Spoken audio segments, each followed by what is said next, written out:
The eviction notice landed beside the mashed potatoes. Not metaphorically, my father actually slid a cream-colored envelope across my own Thanksgiving table, right between the gravy boat and the dish my neighbor had brought over, then sat back like he'd just said, "Grace." Across the top, in bold, it read, "Notice to vacate and surrender possession." My mother smiled first. That was how she always did ugly things. Not yelling, not shaking. Just that small, tidy smile that made cruelty look like administration. 7 days, she said. Your brother needs this house. My brother, Luke, didn't look embarrassed. He looked relieved. That somehow made it worse. I stared at the paper without touching it. 6 years earlier, when my grandfather Owen died, he left me the house in Asheville outright. Not my parents, not both grandchildren equally. Me. And he had signed a recorded transfer on death deed and made sure it was filed properly months before he passed. He did it because I was the one who took him to cardiology, paid the roofer when the porch started sagging, and spent my Saturdays fixing handrails while Luke borrowed money and called it bad timing. My parents never accepted it. They called it unfair. Said Grandpa had been sentimental. Said he overreacted to Luke's rough patch. What they meant was simpler. Their favorite child wanted the house, so in their minds, the house should become his. Luke had made my life miserable long before the inheritance. He stole from me in high school, wrecked my first car, and let me take the blame for weeks. And once accidentally shut off the breaker to my room the night before final exams because he thought I was acting superior for getting a scholarship. My parents always had a reason ready. He was stressed. He was young. He didn't mean it like that. Now he was 32, broke again, and sitting in my dining room while my father tried to evict me from my own property.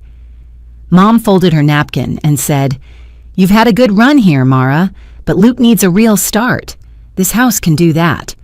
I finally looked up. By what authority? Dad tapped the notice with one finger. "Legal demand. You can either make this smooth or expensive." I picked it up then. It wasn't a court order. It was a lawyer's letter dressed to sound like one, full of phrases like adverse occupancy, family, equitable interest, bin and surrender of premises to rightful beneficiary claimant. It was intimidation on good paper. Luke leaned back in his chair. "You live alone. I've got actual needs." I laughed once. I couldn't help it. That house had not fallen into my lap. After Grandpa died, I paid the taxes, refinished the floors one room at a time, fought with the city over old permit records, and worked double shifts for a year to replace the furnace before winter. My parents had not lifted a finger. But now that the neighborhood had climbed and the house was worth close to $600,000, suddenly they were talking about fairness. Mom took my silence as weakness. "Your grandfather was being dramatic when he deeded it to you. We all know that." We all. There it was, the family vote. The favorite trick.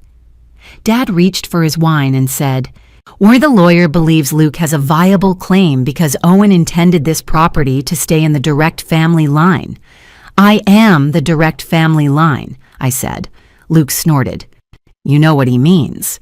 "Yes, I did. He meant son. He meant favorite. He meant the person my parents had spent my whole life preparing the room for." I set the notice down. "You served me at Thanksgiving." Dad shrugged. "I figured if we did it face to face, you might behave like an adult." I almost answered, but the doorbell rang. Nobody moved.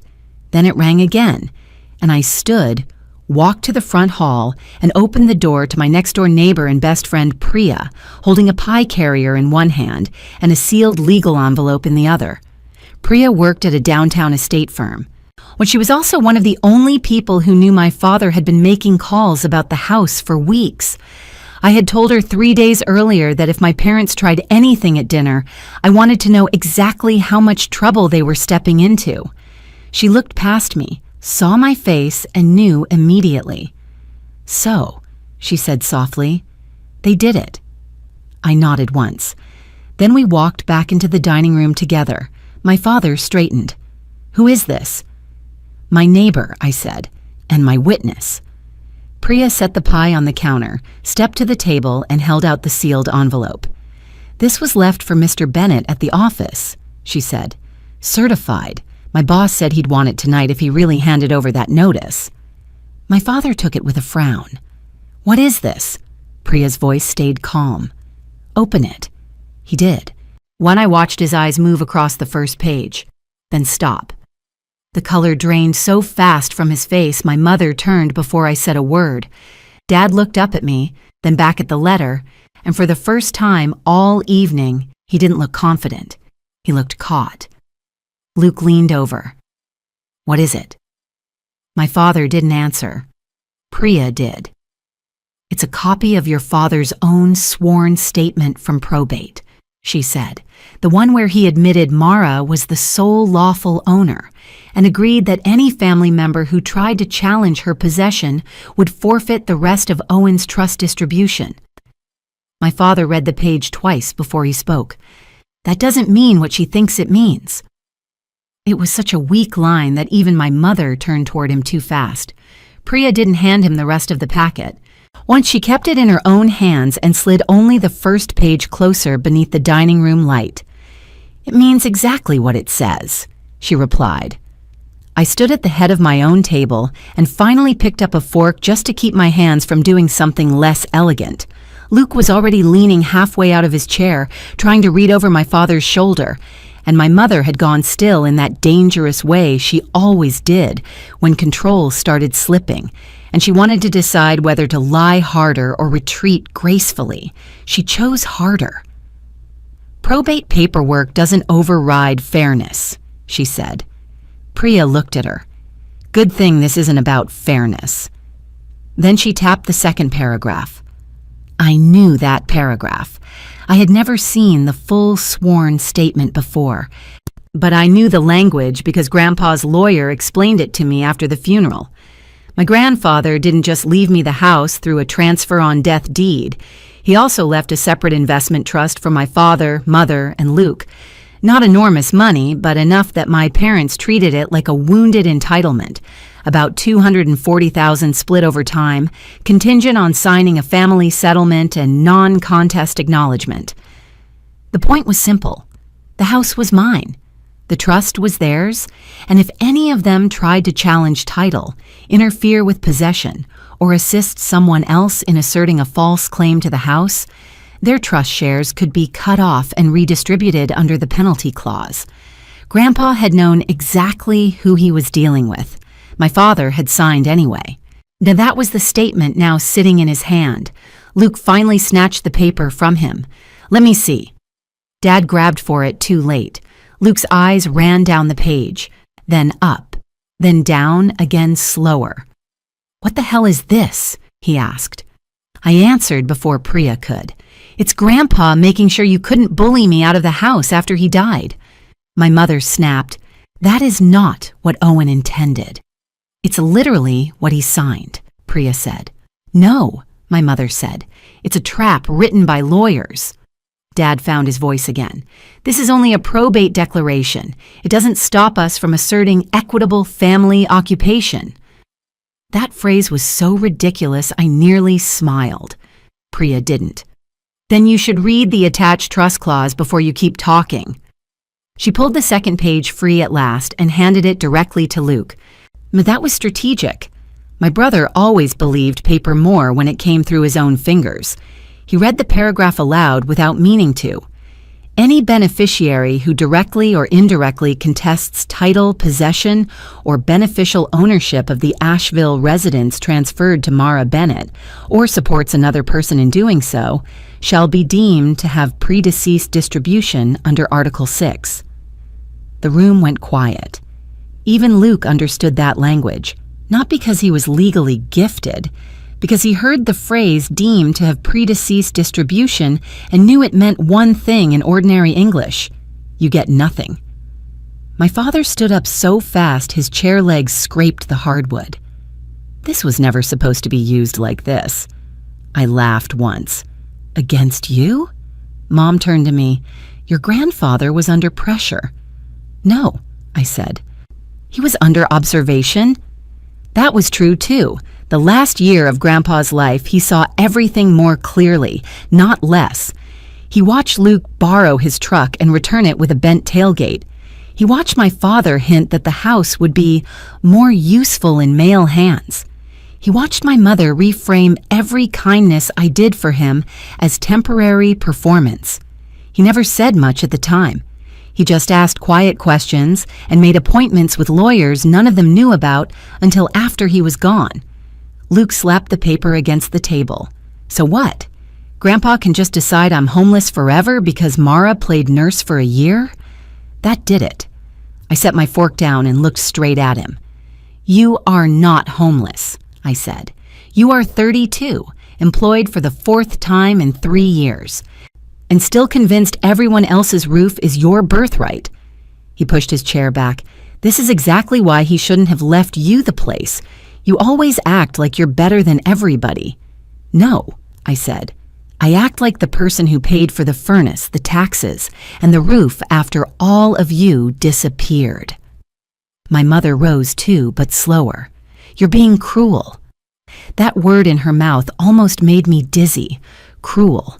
As if serving me eviction papers over turkey and stuffing had been an act of tenderness.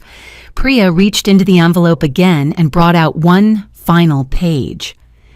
This is the part your husband should really see, she said to my mother. She placed it in front of Dad instead. A notice from the trust administrator, not yet filed in court, but drafted and ready. It stated that if he pursued the eviction threat, or encouraged Luke's occupancy claim, or failed to withdraw any demand against the house within 72 hours, the administrator had authority to suspend all pending trust distributions and seek instructions for enforcement of the forfeiture clause. Dad looked sick now. Not morally sick, financially sick. That was the first real emotion I'd seen on his face all night. Luke saw it too. Wait, how much are you talking about? No one answered. That meant enough. My brother turned on my father instantly. You told me this was clean, Dad snapped. It was supposed to be. I looked at him. Meaning what? You thought I wouldn't know the difference between a lawyer's scare letter and an actual order? Mom cut in fast. We were trying to solve a problem privately. No, I said. You were trying to scare me out before someone read the fine print. Priya folded her hands. And now that everyone has read it, I suggest you take back the notice, leave the property, and stop discussing a house you do not own. Luke was still staring at my father. How much do we lose if she reports this? Priya answered this time. Potentially all of your remaining trust share.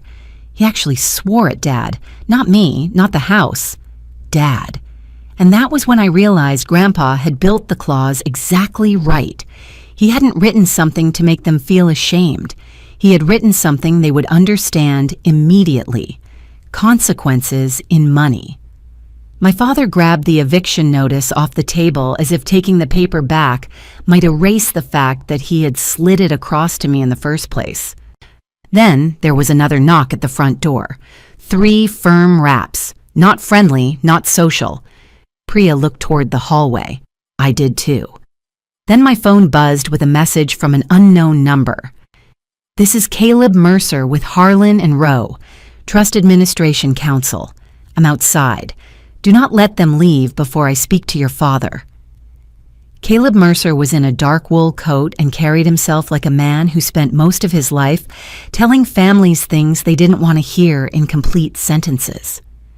He stepped into my dining room, took in the half-finished plates, the eviction notice in my father's hand, and the trust papers spread under the chandelier, then said, "No one needs to explain the atmosphere. I can see it." My father tried first anyway. "This is a private family matter." Caleb set a leather folder on the table. "Oh, it stopped being private when you used counsel to threaten possession of a deeded residence in direct conflict with a signed non-contest acknowledgement. That shut him up." Priya moved aside so Caleb could lay out the papers.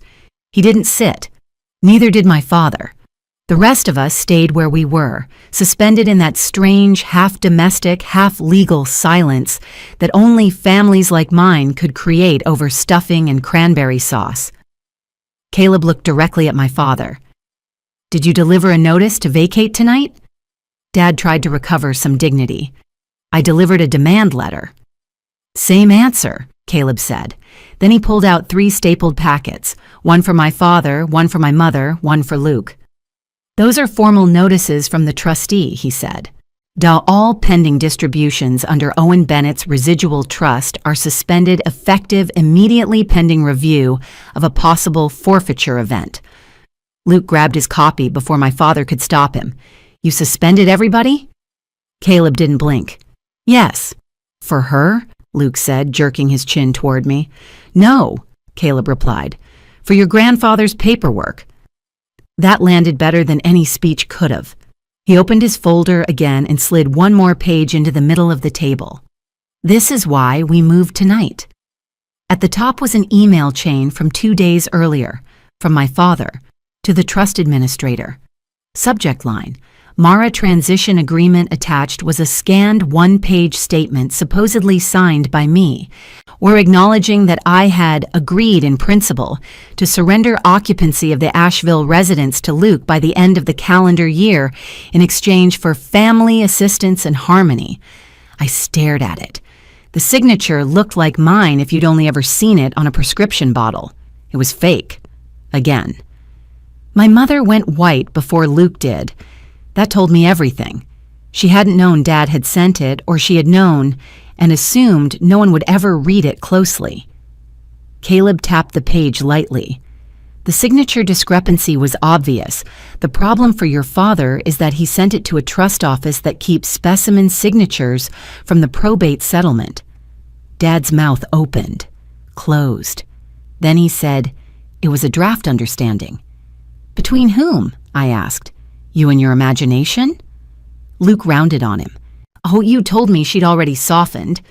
Dad snapped. "I said she might." "No," Caleb said.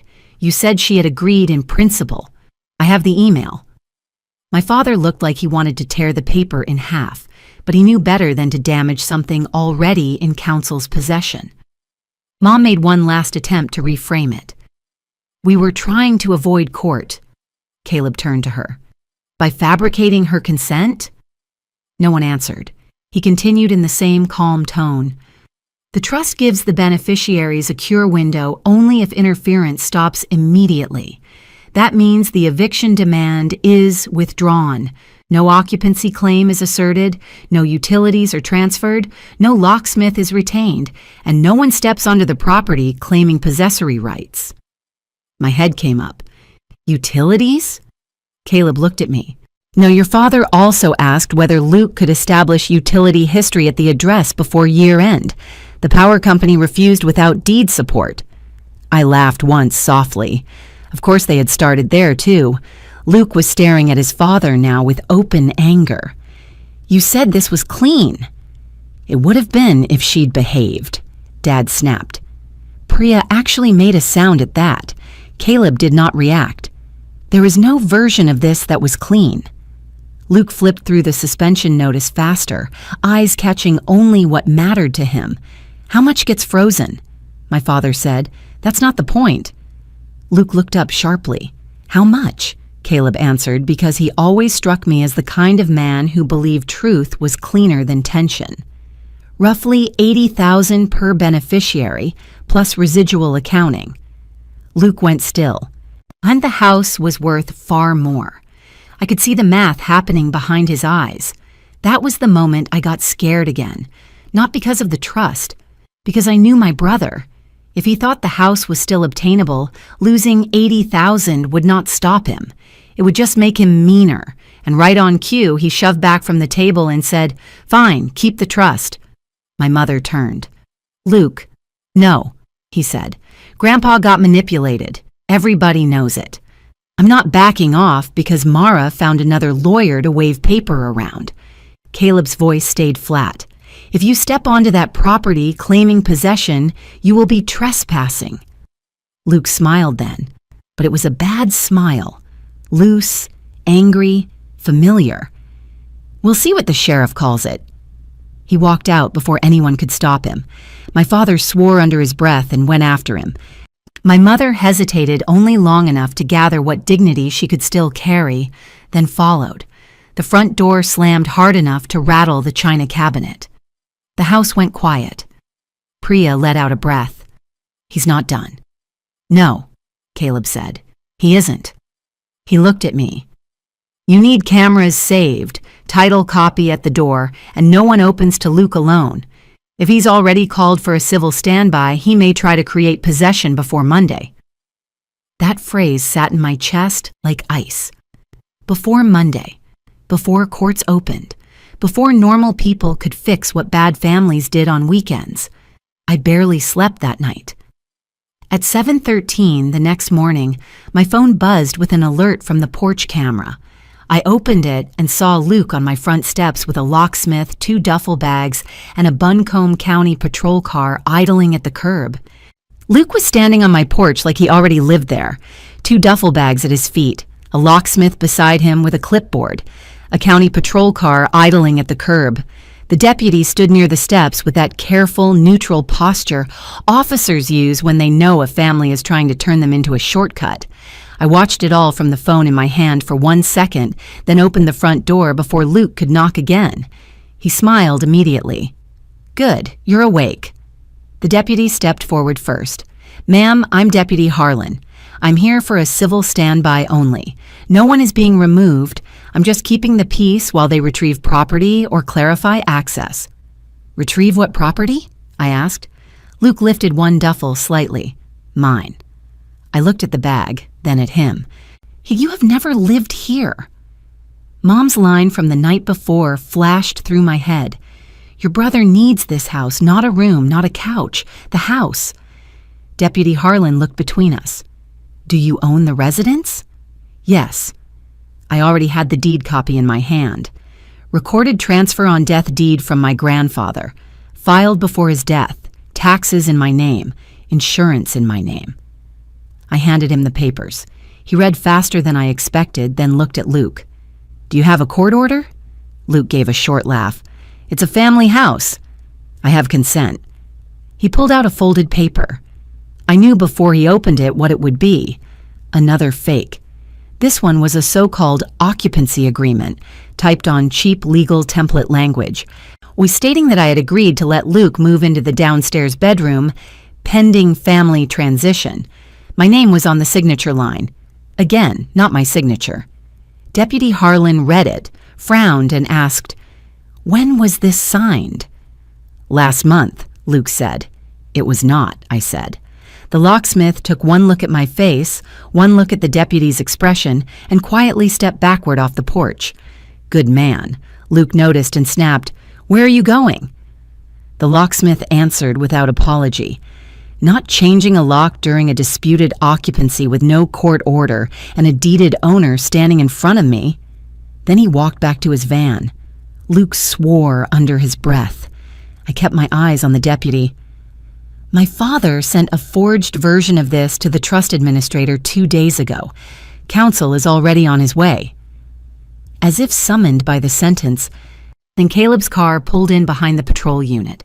He got out carrying his leather folder, came straight up the walk, and greeted the deputy first. "Caleb Mercer, Trust Administration Counsel for the Owen Bennett estate." Deputy Harlan nodded once. "You the attorney she called?" "I'm the attorney her father should have feared." That almost made me smile. Caleb took the paper from Luke, read it once, then held it beside the email copy my father had sent the trust office. Same wording, same fake consent language, same bad imitation of my signature. He showed both to the deputy. Same document family, same false statement. No court order, no possessory right. Luke tried volume. "This is harassment. Grandpa wanted the house in the family." Caleb's answer was immediate. "It is in the family. It is in Mara's name." The deputy handed the fake occupancy agreement back without enthusiasm. "I'm not forcing entry on this." Luke's jaw tightened. "So what? She just gets to keep everything?" "Yes," I said. "That's how ownership works." He took a step up toward me, and for a second I saw the same boy who used to stand in my bedroom doorway smiling after he'd broken something and deny it before I even found the pieces. "Mara," he said, too calm now, which was always worse, "you can either do this clean or we can make your life ugly." Caleb stepped between us just enough to matter. "Threats help my file." Luke looked at him and laughed. "Your file? This isn't court. This is a porch." "No," Caleb said. "This is the beginning of your forfeiture." That landed. I saw it in Luke's face. Not shame, calculation. Then my phone buzzed. Side yard camera. I looked down automatically. For half a second, I didn't understand what I was seeing. Then my whole body went cold. My father was behind my house.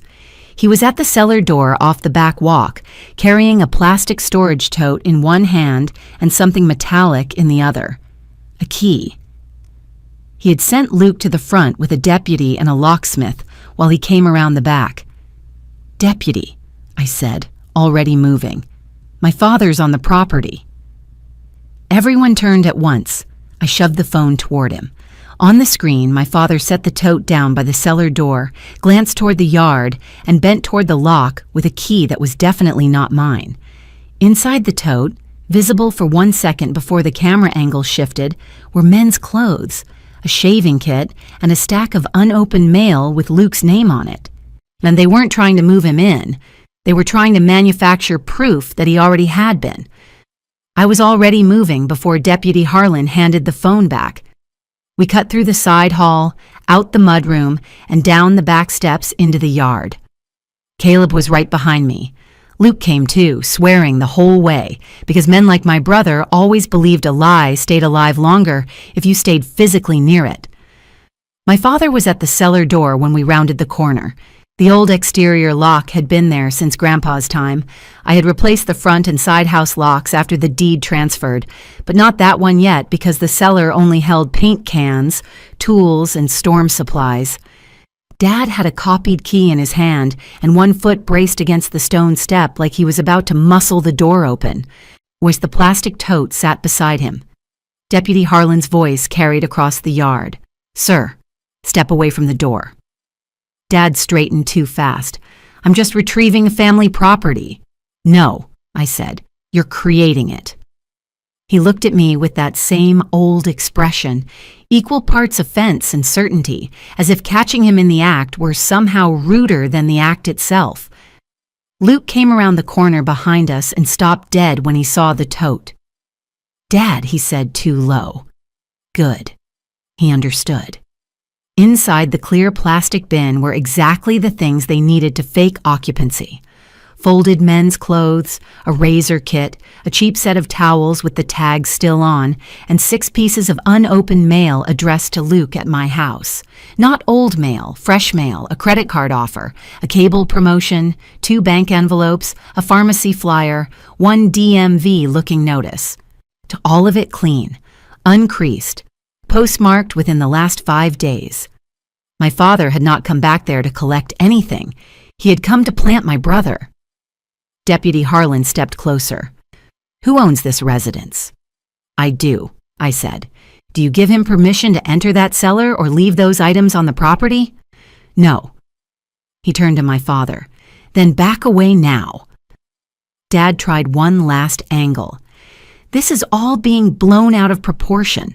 My son has personal effects here." Caleb answered before I could. "Placed here after a civil standby was requested, using a forged occupancy agreement and a locksmith." Then he pointed at the tote. "And if your client's son already lived here, those envelopes wouldn't still be sealed." That was the detail that broke it. Even Luke looked sick, because it was too obvious, too staged, too desperate. Deputy Harlan took out his notepad. "I need names from everyone present." My father actually said, "For what?" "For my report," the deputy replied. "And because you attempted entry onto a deeded property without lawful possession while presenting disputed occupancy paperwork during a civil standby." Luke tried to cut in. I didn't know about the back. That was probably true, and it didn't help him much. Caleb held up the fake occupancy agreement. You brought this. You brought the locksmith. You brought the bags. Whatever you did or didn't know, you were not wandering accidentally. Dad's voice rose. This is still family. Deputy Harlan looked at him with the kind of flat patience only certain jobs teach. No, sir, this is trespass getting dressed up as Thanksgiving. For one glorious second, nobody in my family had a line ready. And then my mother appeared at the side gate. I hadn't even realized she'd driven over after Luke. She stopped when she saw the deputy, the tote, the mail, and my father standing away from the cellar door with the copied key still in his hand. What happened? She asked. No one answered, because by then it didn't matter what had happened, it mattered what was documented. Deputy Harlan photographed the tote, the mail, the key, the fake occupancy paper, and the camera stills from my phone showing my father coming around the back. He took a copy of the deed from Caleb, noted that the locksmith had refused entry, and made it explicit that no one in my family had a right to enter, store property, or represent occupancy at the address. Then he said the sentence I needed him to say in front of all of them. If anyone returns, claiming possession without a court order, they will be treated as trespassers. My mother opened her mouth. Caleb beat her to it. And if anyone continues interfering with title or possession, I will recommend immediate final enforcement of the forfeiture clause. That landed hardest on my father, not because he suddenly felt guilty, because he finally understood the cameras, the forged consent email, the fake notice, the suspended trust, the locksmith, the staged mail. All of it now sat in one clean chain. He had not pressured me. He had triggered the clause. Luke kicked the bottom step hard enough to hurt himself, then swore and limped back toward the drive. Mom followed him, but not before turning to me with that same small smile she used when she wanted to pretend she was still choosing the ending. You'll regret making this so ugly. I looked at the tote of fake mail, then at my father's copied key, then at the deputy writing my family into an official report on my backyard. No, I said, I'll regret not having cameras sooner. They left. Not dramatically. No handcuffs, no cinematic screaming. Just one failed occupation attempt collapsing under daylight and paperwork. By Monday morning, Caleb had filed the deputy report, the forged occupancy agreement, the email my father sent with my fake consent, the porch footage, and the backyard photos with the trustee. Wednesday afternoon, he called me with the result. The trustee made a final determination, he said. Your father, mother, and Luke each triggered Article 6. My distributions are forfeited. I sat down at my kitchen table, the same table where my father had slid the eviction notice beside the potatoes, and let that settle. All of it? I asked. All remaining distributions, Caleb said, permanently. Under Grandpa's trust terms, the forfeited shares did not circle back to the people who caused the breach. They dropped into the alternate remainder he had named years earlier, a veterans housing nonprofit in Buncombe County and a local library foundation he supported quietly for decades. That detail felt exactly like him. He hadn't just protected me. He'd made sure that if they went after the house anyway, the money would go somewhere useful instead of back into their hands. Luke called twice that night. I didn't answer. Dad sent one email that said, "You chose paper over blood." I wrote back exactly once. No, Grandpa did. I just read it. That was the end of it. No sheriff came back. No locksmith. No more notices. The house stayed mine exactly as it had been when my grandfather made sure the deed was filed properly the first time. And that Thanksgiving table, for all the ugliness they tried to stage on it, became the place where their whole plan finally turned on them. After that, things got quieter, in the only way that matters, legally. Caleb had the trust suspension converted into a final enforcement decision, and no serious attorney would touch another possession theory once the forged consent email, civil standby report, and attempted backdoor staging were all in the file. Luke lost the trust money he thought would cushion the next collapse. My father lost the money, and worse, The confidence that he could still bully his way through a family problem with good paper and a louder voice. My mother did what she always did, told people the situation had been misunderstood.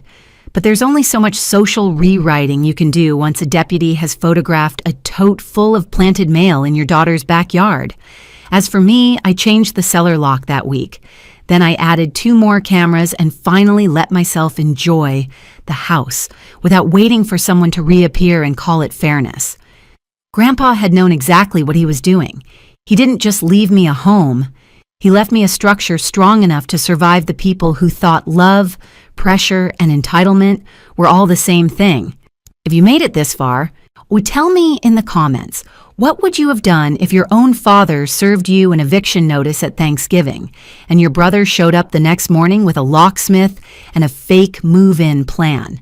And which moment hit harder for you, the envelope at dinner, the trust clause, or the tote of staged mail at the cellar door? If you liked the story, leave a like, subscribe, and stay with me for the next one.